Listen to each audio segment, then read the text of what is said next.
Now, part of the grey areas within Nigeria's democratic process is the role of the legislature in budgeting. While the budget is the executive's expenditure plan for a given period, the legislature should act as a check in ensuring that the executive is responsible and transparent in allocating public funds. But how well has the legislature carried this out in the face of concerns over what is now known as constituency project? I am now being joined by TVC News On to throw more light on this. Uzona, interesting conversation I guess it will be tonight. Well, I hope it's going to be interesting too. Okay, but so let's go straight to it to explain first of all what constituency project means to an average Nigerian, or what it should be. First is the constituency project, also known as zonal intervention project, is a project nominated by predominantly legislatures, federal legislatures as we are considering now. It can also apply in states or local government, but it's a project that are usually nominated by them. It is funded through the budget, particularly tied to budgets of certain MDAs that are connected to whatever project that is. But what we have seen over time is that some of these projects are dumped even in MDAs where they have no relationship with. We may find out more of this as we progress and understand it more. What is also worrisome is that the MDAs, in most cases, are not aware that those projects are actually existing in their budget until they get the document back to them. Now, let's look at 2025 budget. The largest part of the 2025 budget is made up of the capital expenditure, which is 23.96 trillion naira. This is the total. The total is 56.99 trillion, the total budget for the year, which capital expenditure is 23.96, followed by debt servicing 14.32, and then recurrent expenditure 13.64, while statutory transfer takes 3.65 trillion. But look at this place. This is where it gets more interesting. The total budget of 54.99 trillion. Out of this, constituency project is taking 6.93 trillion, which is 12.6% of this total budget. Remember that these projects are tied to the capital expenditure. So this is taken out of this, and 6.93 trillion is about 30% of the total capital expenditure project capital expenditure as budgeted in the 2025 budget.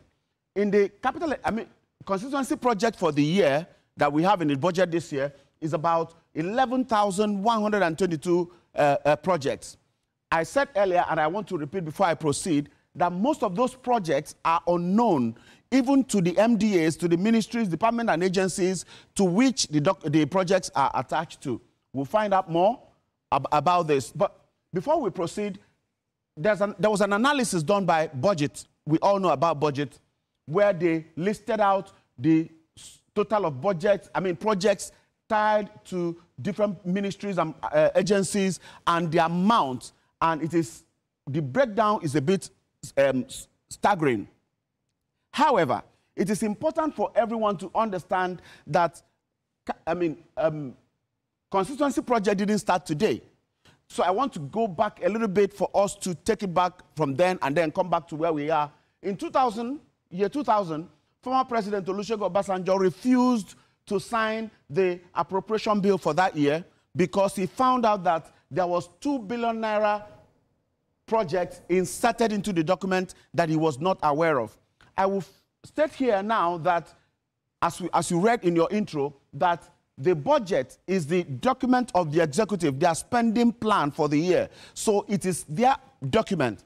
And so when he found out that there was 2 billion naira inserted into it, he refused to sign it. Yes, there was an arrangement later, and then a consensus was arrived at. In 2011, President Goodluck Jonathan had a similar experience, where he found out that the government proposal was moved from 120 billion to 232 billion. He refused to sign again. That difference is usually inserted by the members of the National Assembly while they are considering the budget in projects that are unknown even to the MDAs that are supposed to have overseen those projects. Now, in 2020, President Muhammadu Buhari had similar experience in 3 different occasions. This is just the ones that we extracted to make this, to explain all of this. He had, in 2020, same experience, 2021, 2022. He had similar experience all through. And remember that we are now in 2025. Now, in 2025 budget, 39% of the insertions, 39% of insertions made in the budget, covering 4,371 projects, worth 1.72 trillion naira, are all domiciled within the budget of the Ministry of Agriculture.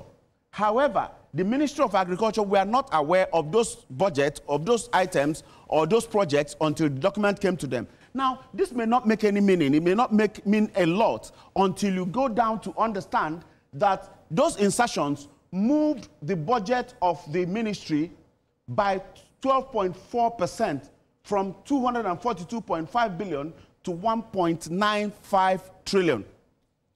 Does it still make sense? Let's keep moving. It will make sense. Now, let's zero down to one particular example, just one example for today. There are several of them.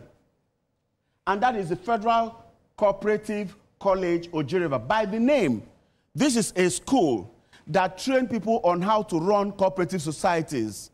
Cooperative societies.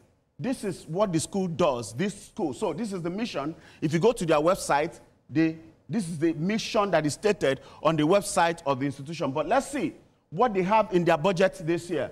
They have provision for 3 billion naira for utility vehicle. 3 billion naira. An average consideration is that a brand new Hiace bus will cost, I want to make it clear so that we get it very clearly, will cost 170 million. A brand new Hiace bus. Even if the school wants to buy 10 of those buses in a year, it will give us 1.7 billion. Even if they want to buy 10. But the budget provided 3 billion for utility vehicles in 1 year for a school. Now that school has 1.5 billion for rural electrification. A school have 1.5 billion for rural electrification project in Rivers State, a school located in Enugu State. The school also has 1 billion naira for solar electrification project in Enugu State, a school that trains people on how to run cooperative society. So you understand, is it making sense now? Yeah. That the National Assembly members who prepare this budget have whatever projects they have and dump it into the budget, expecting the MDAs who have those budgets to implement them. There are a few other examples that you can look at. Just a few other examples. This is Federal College of Horticulture, several of them. Time will not permit us to dwell on them so much, so we just move on to conclusion. If you look through the entire budget and understand how those projects were planted in all of those places, now you begin to ask yourself, what is the actual duty of the legislature? Is it to make law or to execute projects? Is it to make law and carry out oversight functions, or to shop for projects that they implant into the budget? Our conclusion, my conclusion for today, is that constituency project can stir and enhance development. But what level of due diligence do we usually see carried out in picking those projects that will be executed? Number two, there are overwhelming evidence that ministries and MD and agencies know nothing about the projects until the document of the budget come to them. Number three, the legislators who have oversight responsibilities now initiate and nominate projects. Who now scrutinizes those spendings, those allocations? That should have been the job of the legislature, to sit and scrutinize whatever the ministries and agencies and departments are bringing. Now, in reverse, they are providing those things. Now, who should do the scrutiny of those projects? Number four, it is a tempting assumption that the entire constituency project arrangement, as we have in Nigeria, is wrapped in corruption. I play safe to say that it is an assumption, but it's a very tempting one until somebody proves us wrong on that. Number five, it could then be said that the legislatures are now encroaching into the duties of the executive. at the federal, state, or local government. Number 6, perhaps the end, this current assembly now has a chance to redeem itself by reversing the trend. Let the lawmakers make the law and allow the executives to do their job.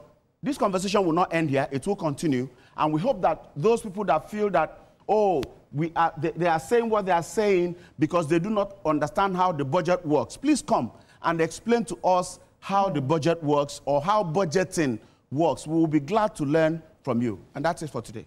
This is really brilliant, very revealing and extensive, because you have given credibility to the conversation around the issues, just that controversy around constituency budget. For those who are calling, say, look, scrap it. It really doesn't, for some people, doesn't make sense to them, almost like a duplication of duty.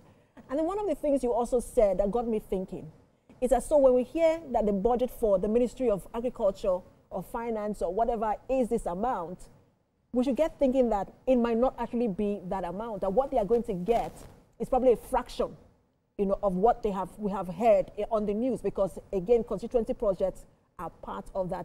And that is also part of the reason why you can never have a substantial completion of budget at the end of the year. Absolutely. Because most of the projects that are dumped into those budgets, into the document, were not originated by the ministries or the agencies or the departments, so they do not have responsibility. It wasn't in their plan, but somewhere, somehow, somebody inserted them for whatever purpose, and I doubt if there's any other purpose apart from self-aggrandizement and corruption. Hopefully, Nigerians get thinking about this and begin to talk about it. Thank you so much, Uzana. This was really brilliant. My pleasure. Thank you.